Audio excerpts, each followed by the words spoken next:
Hi, I'm Dr. Brian Kaufman. I'm a family doctor turned CLL patient here at ASH 2015 as the medical director of the CLL Society. Dr. Jones, you want to introduce yourself? I'm Dr. Jeff Jones. I'm a CLL investigator at Ohio State University in Columbus, Ohio.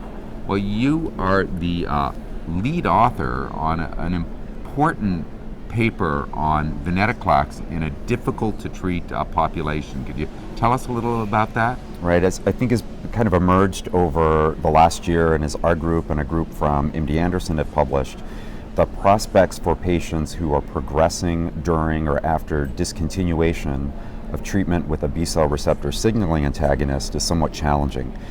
In the series published from either institution, the median progression-free survival in that group is only about 3 months for patients who progress as Richter's transformation, and maybe as long as 18 months for patients progressing as CLL. But the group at MD Anderson had inferior results even to that. So a very high-risk group of patients for whom it's not clear what's the best therapeutic strategy. And this would be after ibrutinib or idelalisib? Yeah, those figures are after ibrutinib. The group of patients progressing as idelalisib in general have appeared to demonstrate a more gradual, less precipitous natural history of disease progression, although that's not been very well characterized yet. So sort of really describing how those patients progress, but just anecdotally it seems to be a little slower and not to have the same kind of very rapid progression that's sometimes observed after ibrutinib is discontinued. The same phenomenon doesn't appear to be the case when idelalisib is discontinued. Is there the Richter's transformation issue with idelalisib as an escape mechanism? Yeah, so it doesn't appear to at the same extent. So I can just give you data with which I'm most familiar. In the study that I presented at ASCO this year, where we combined idela and ofatumumab, a combination not yet approved, the rate of Richter's transformation in the group of patients treated with idela and OFA versus OFA alone was actually a little bit lower. Okay. So it does not seem to be as frequent a pattern of relapse as it is with ibrutinib. So difficult to treat group, difficult to either treat. way. Mm-hmm. So tell us a little bit about the inclusion criteria and what you offered the patients. So why venetoclax? So really, venetoclax among the new orally available agents is the one that operates by a B-cell receptor independent mechanism of action, and it's also independent of p53 activity. So since many of those patients who are relapsing on ibrutinib have p53 abnormalities or deletions of chromosome 17p, it's a very natural right. choice. So in this study, patients who had progressed during or after discontinuing treatment with either ibrutinib or idelalisib were eligible. And they could have discontinued not because their disease progressed, but because they had intolerance, adverse events or right. whatnot. And so when we looked back at the numbers, there were 41 patients who have thus far been enrolled on ibrutinib, on the ibrutinib arm of the study.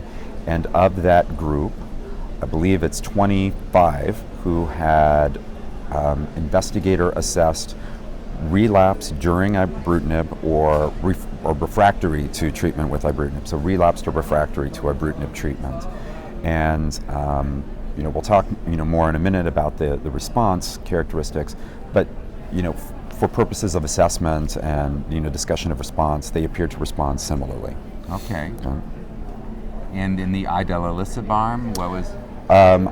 There were only 13 patients that have been enrolled in that arm so far. As I believe it's 6 patients who had disease that was refractory to prior idelalisib or had relapsed during prior idelalisib treatment. So how effective was the venetoclax or ABT-199? So if you look at the best response achieved at 36 weeks, as far as for 36 weeks of follow-up, and discounting 3 patients in each arm who have not yet reached the response assessment, 61% of patients treated in the ibrutinib arm had achieved an objective response, and 3 of those patients, which is about 8%, had achieved a complete response, and an additional patient had achieved a nodular partial response. In the idelalisib previously treated arm, the response rate was 50% overall. All of those patients were partial responses, although they are a little less mature on therapy, so it's expected that those responses may improve with continued treatment. So this is certainly encouraging compared to what you were setting us up with before in terms of the older data for people who had needed to come off ibrutinib especially. Right, so things that we'll want to watch out for are whether or not responses continue to deepen and whether or not these responses are durable in the highest risk group of patients. So for instance, we experienced 2 patients who achieved an objective response at their 24-week assessment. One patient subsequently had confirmed disease progression at week 30 with Richter's transformation, and a second patient suffered progressive disease as CLL at week 32. So even though they had had a very good response, in one case very nearly a complete remission, not soon thereafter did develop disease progression that ultimately proved fatal in that one case of Richter's transformation. So these are further characteristics of response that we'll really need to follow over the next year as we continue to follow the patients on treatment. So help me understand this, because we're just learning about venetoclax. So we know with ibrutinib and idelalisib that you've really got to sit in your hands and be patient, and it may be a long time until you get your best response. Right. But when I look at the curves of venetoclax, it looks like quite it has rapid. a difference. Yeah. So are you seeing that it gets better as you go out, or is most of the bang in the first couple months of that drug? So they're very rapid reductions in lymphocyte volume and from nodal volume and peripheral blood lymphocytosis. So more than 50% of patients have achieved that kind of response endpoint at 8 weeks of treatment. And in venetoclax treatment, the first 5 weeks are a dose ramp up.